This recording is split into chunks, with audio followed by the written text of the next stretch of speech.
Hello everyone, and welcome to the Dice Commando YouTube channel. I'm Andrew, with you here as always. This is the Commando Cast, a video cast about all things Star Wars Destiny. This video and others like this one are possible thanks to viewers like you. Please show your support with a like and subscribe, and be sure to hit the bell notification icon so you don't miss any new videos. If you want to get involved with the channel, consider becoming a channel member. There are many benefits to channel membership, including access to our Discord, exclusive deck tech and strategy videos, and the opportunity to help create channel content. I want to sincerely thank all our channel members, as I truly couldn't do this without your support. You guys rock. Go Commando.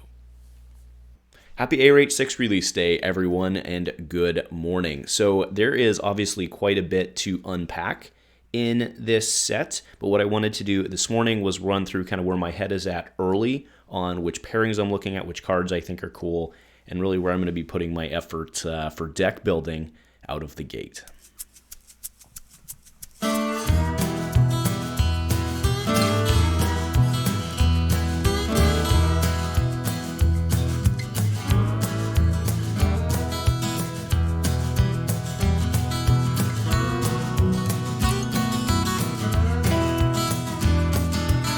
IRL Star Wars Destiny comes to Toronto. On Saturday, January 21st, 2023, Matthew Padula, aka Liquid Snake, is hosting a renewed Prime event at 401 Games, Toys, and Sports Card. The event starts at 1200 local time. For more information, see their Facebook event, which is linked in the description of this video. If you're in the Toronto area or want to travel, December 3rd is your day to roll some dice. Hey there, Star Wars Destiny folks. Welcome back to Dice Commando and the Commando Cast, and that's right, it's actual Destiny Friday here on ARH6 release day. It's been out for, I don't know, maybe about 12 hours as of the time I'm shooting this. And yes, I do apologize for the late, actually a pseudo apologize for the late upload. Today I got back late last night from holiday stuff with the family. I just didn't have the energy to sit down and do it, so I got up early this morning to get it out before the family got up. You'll also notice the lighting is horrible, but that's because I couldn't get the glare with my glasses to work, and figured y'all didn't care about that anyway. We've been here for almost 300 episodes with each other, so you know what? It's about the content now, isn't it?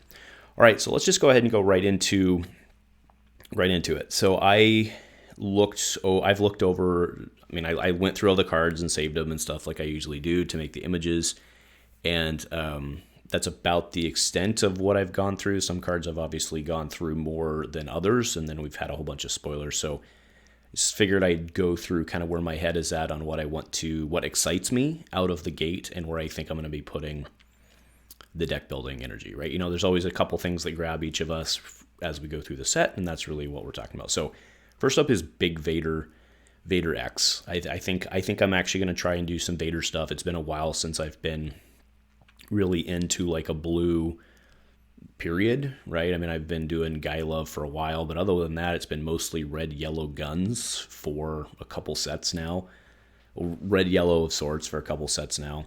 Pilots for a couple sets. So I think I'd like to, maybe do a big again. So Vader X, there's obviously the red version, the Nute Gunray version. I mean, that's kind of, I think, an auto pair. There's other couple options there with him. But because you can do the reset with red, which is really cool.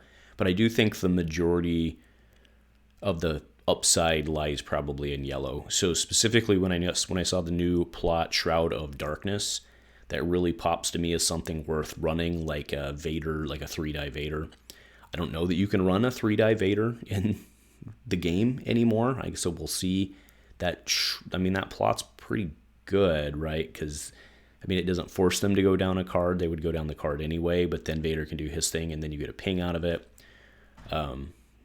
Seems pretty cool to me, right? So who I'm looking at pairing, there's two options. So there's Mando, and then there's the Death Watch Mandalorian, right, who has Guardian. Then there's also Rookcast, right? So Rookcast brings the OG Mando die to the table as a non-elite, right? She wouldn't bring them all die to the table. She has more health with Guardian, so I think that's, I'll be honest, I kind of like the Mando here more with the ping for removing the die, but Rookcast has more health, so I think it's worth trying out both of them. I don't think there's a huge difference there, honestly, in terms of, I don't think there's a huge difference there in terms of how they perform, so it'd be interesting to try them both and see. So that's probably the first one I'm going to be playing with, but maybe not for like opening weekend. Like if I was gonna do the opening weekend tournament, which by the way, that's right, we should promote the opening weekend tournament is next weekend, so it's 8 days away. So make sure to go over and sign up for that. I'll include a link below, but please make sure and go over and sign up for that. Not as many people signed up for that currently as we've historically seen, but it's kind of a different release schedule than we've seen as well. So I think that probably has a bit to do with it. All right, next up for me is Hera. So I really want to do something with Hera. She looks very fun, and she also looks kind of just like straight smash mouth, like roll damage and claim type Destiny, right? So I think probably I'll come out of the gate with her, Wedge, and AR. So AR still, armored reinforcements still legal as per the reprint list. One would actually have to question if it's 3 point. I'm not saying it should go to 2, but right, one has to question its value being at 3 based on some of the other plots we've seen.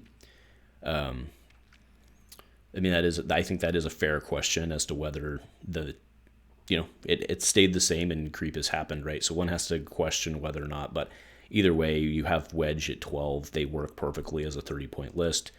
I think you would just pull her B-Wing to start. The B-Wing's the one you want early. Ghost also is on the reprint list, which is really strong, which gives her some ambush shenanigans later on, as well as some shields to keep her alive.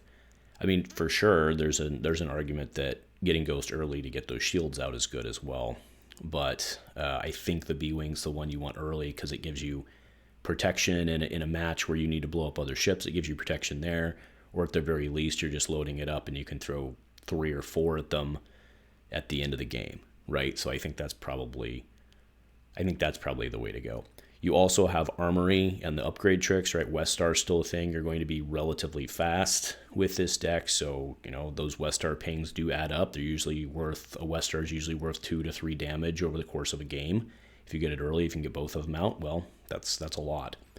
And then I was a little surprised on the reprint list. We will talk probably next week's episode about the reprint list. So I did miss that. There's a lot to unpack there as well. But on the reprint list, we have the pilot package, right? So a sale I expected. I did not expect to see eject. It is there. So that's very interesting, right? So I think that changes also the profile of ships that you run, right? Probably you're running a bunch of 2-cost ships as well, because why would you not? I think that deck actually is going to have, it's going to be like a too much good stuff. Like I think you're going to have to cut good stuff, which means you're using better stuff. So that deck's very, very interesting to me. Right, third up is Gar Saxon X. I'm very interested in Gar Saxon. There's 2 ways I think you can go here, and I think they're both worth trying out. So Pyre was reprinted, which is awesome for me. I really like Pyre, always have. You guys know that. Maybe they did that for me. I don't know. They probably just did it because it made sense to keep him around, but I really do think that's cool. So Gar Saxon and Pyre, battlefield control ping. That new Jabeam battlefield is really good for Pyre, right? Like that's really, really, really good. So you get to ping off Gar, you get to ping off Pyre, you get to ping off the battlefield. Cruel Methods was reprinted, so you have that. You do have Pyre's Blaster, which was okay. That was reprinted as well. That one was, you always included it just because, but it was never super great. But you still have the battlefield pop back and forth tricks now, and the ability to have that battlefield and then toss it. I think there are cards out there, but you're going to have a switch the battlefield card because they're never going to let you get that battlefield. So if you don't win the roll off, you're toast, right? The other way to play Gar that we talked about during his spoiler thing, or during his spoiler review, is with Deathwatch Mando and Relentless, right? Because you could play Gar Elite, Deathwatch Mando Elite, and then Relentless. And I think, sorry, it's too early in the morning to do math, but I think you could run single die, dual Deathwatch, and then, right, because of the team up. Doesn't that work? I don't think that works. Never mind, that doesn't work. Never mind. Well, I'll have to look at it. I can't do math right now, sorry. All right, so that one's really interesting to me. Probably you want to play him Elite anyway, but it is interesting. Actually, that's kind of interesting, right? The double, because we used to do like the double Death Watch with what's his name, the other Mando, the Darksaber Mando. So that's interesting. All right, so last deck I think I'm going to be looking at, and this is probably more of just a theory crafting type thing because I don't know that it's going to work. But Ezra with Finn is kind of a fun, janky concept, right? So so you get all sorts of reroll pings off this one. If you can do the reroll chain, I mean, that's disgusting, right? And they also got the MK sniper rifle, right? Which is Fennec's sniper rifle. So this one's really cool. It's 3, but it has, so whenever you do rerolls, and it's not a once, right? So whenever you do that die as a reroll, you give a shield, and it doesn't say it's a once per turn. So basically, whenever you're using a reroll to reroll that die, you would get a shield off of it. The one thing, though, I'm not entirely sure about, well, not entirely, like I don't know how this is going to work because it's a 3-drop without redeploy unless it's on an elite. And I think you're probably running this one 3-wide, I think. This deck, I mean, you'd run 3-wide, so you probably wouldn't get it. So I don't know how that works. Like I know how it works, but like I don't know how good that's going to end up being if that's not redeploy. I think that's unplayable. I mean, shield craziness sounds freaking amazing though, right? So I think there's something there. I have to theory craft that and see where that fits. But I mean, it's obvious those two don't add up to 30, right? Where they fit. So I think 3-wide probably, but then like it's the thing, like you're kind of depending, and that's why I think it's jank. Like I think you're depending almost too much on Finn being alive for that to work. Right? Because if you lose your pings, like then you're just playing survival. So yeah. Anyway, and then last again, when I go to the binders and start doing stuff, I'm going to be exploring a Spectre deck, but I'm not entirely convinced there's something there just with all the various price points. Have to go through it and see if anything makes sense, right? So I'm a little disappointed, and just stick with me here. I'm a little disappointed on Kanan, but I think that's just because I was hoping for something different. Like I think Kanan's fine, and I think there's probably a lot going on there in terms, like there's no doubt with all the design we've seen in this set. I think there's no question there's like some stuff going on there. I think I was just hoping for like, I don't know, just Andrew simple roll melee partner with Ezra, like 2-man team, something like that.